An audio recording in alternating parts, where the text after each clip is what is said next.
জানো, একটা প্রবাদের উত্তর খুঁজতে খুঁজতেই আমরা কতগুলো বাঙালিয়ানার গল্প জেনে ফেললাম।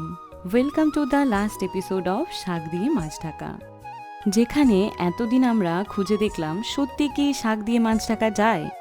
উত্তরটা হয়তো আজও কারো কাছে নেই। আজ বানাচ্ছি পুঁই শাক দিয়ে কাটা চচ্চড়ি। এই কয়েকটা পর্বে আমরা বুঝলাম একটা প্রবাদ, কিছু ইতিহাস আর অনেকটা রান্না সবই একে অপরের সঙ্গে ওতপ্রোতভাবে জড়িয়ে। কখনো শাক বাড়িয়ে দিয়েছে অল্প মাছের স্বাদ, আবার কখনো শিখিয়েছে ঋতুর সঙ্গে তাল মিলিয়ে খেতে, আবার মনে করিয়ে দিয়েছে বাঙালির রান্নাঘরে কোনো উপকরণই ছোট নয়।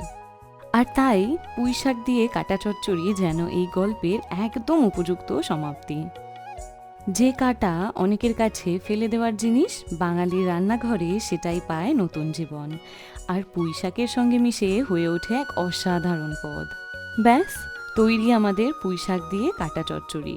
গরম গরম ভাতের সঙ্গে সার্ভ করো।